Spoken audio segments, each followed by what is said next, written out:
"200 residents at a Toronto apartment building are on rent strike. Suncor plans to celebrate Danielle Smith's new election by laying off 1,500 people.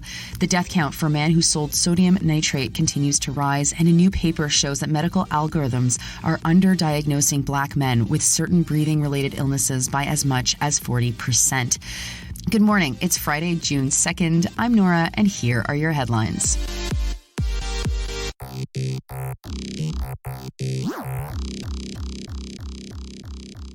Some 200 residents in a Toronto high-rise are on rent strike. The building is near Lawrence Avenue and Weston Road, and the landlord has been trying to raise the rent, squeezing especially tenants who are on fixed incomes. The owner is a company called Dream Unlimited. How terrible is that? They bought the building in 2021, but in the past decade, the owners of the building had applied 6 times to be allowed to increase their rents higher than the guidelines would permit. Owners can make this appeal to the Landlord and Tenant Board if they want to raise their rents higher than rent controls allows, and they blame it on things like doing renovations or other things that cost extra money. In 2023, rent could not rise higher than 2.5% unless landlords had this special agreement. According to Chiara Padovani from the York Southwestern Tenants Union, 2 of the requests for above-average rent increases are still pending, one from 2019 and one from 2021. The tenants have 3 main demands as part of their strike: that the request for the rent hike be dropped, then no more above-average rental increases be requested, and that tenants be compensated for having lost access to services during construction. They were not allowed on their balconies due to one of the repairs, for example. The work on the balconies, says Dream United, is critical to safety. But why would anyone be expected to pay the same amount of rent if they aren't able to access all of their space? Of course, it makes sense that tenants would pay less in rent when they couldn't actually use parts of their space, even if their balconies were hanging off the walls, for example. Anyway, all power to the York Southwestern tenant strike. Look for ways you can support them, especially if you're near Lawrence and Weston.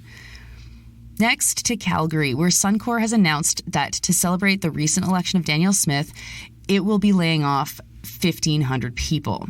The job cuts are part of a plan to also cut $400 million out of the company in 2023. The letter that announced the cuts was written by CEO Rich Kruger, and it said, quote, "I assure you that decisions like these that affect people and their lives are not easy to make or taken lightly. However, at this time, they are necessary to ensure the ongoing competitiveness of our company," unquote. Suncor employed 16,558 full-time workers at the end of 2022. That was a few hundred workers less than they had employed in 2021. Despite the fact that Suncor is saying that they need to make these cuts, CBC's Kyle Bax reports that Suncor's fourth quarter profits rose by 76% over 2021. They made $2.74 billion in the last 3 months of 2022. Of course, Danielle Smith won't wear this decision the way that Rachel Notley would have worn it had she won the election, but these cuts are a good reminder that either workers drive the just transition or the transition drives the worker, and it is unlikely to be just. What we should watch for, though, is the number $400 million. If Suncor could convince Danielle Smith to hand them $400 million, I wonder if they would decide to keep the workers for another year. Next, I have an update on the story of Kenneth Law, the Mississauga man who'd been mailing out sodium nitrate to people through the internet, who then used the substance to take their own lives. The number of people who Law is thought to have aided or abetted has risen to at least 21. CTV seems to be the only news outlet tracking this data. Many of the individuals were in London, England. Some passed away and others didn't. They are being referred to local support services, says the London Metropolitan Police. There was also a death posted near Bristol and 8 others who received the sodium nitrate but who didn't die. Law has so far only been charged with 2 counts of aiding and abetting suicide in Mississauga, but Peel Police have said that he sent out 1,200 packages to more than 40 countries. CTV has tracked deaths in the UK, the US, New Zealand, and Italy. In Canada, he's linked to deaths in Durham, York, Toronto, Mississauga, and Regina. Law has pled not guilty, arguing that it's not his business how his products are used. And finally, a new report has been published in the journal JAMA Network Open and has found that as many as 40% of Black patients in one study might have been diagnosed with breathing problems if the technology that's used to diagnose and assess was changed. There are race-based assumptions built into the diagnostic software, and it's missing as many as 40% of Black men's health issues, says this study. The article explains how racist assumptions that have existed, quote-unquote, for centuries have, quote-unquote, ended up in modern guidelines.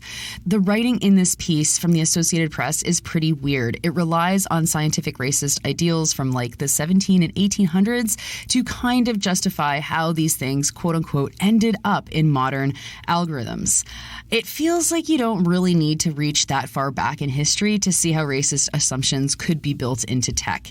It feels like maybe the Associated Press is giving modern racism the benefit of the doubt. Anyway, two examples that the article gives are assumptions that Black men have higher kidney function and lower risk of heart failure. Both assumptions would screen out many Black men from care that they might otherwise need because they assume certain things that aren't actually true.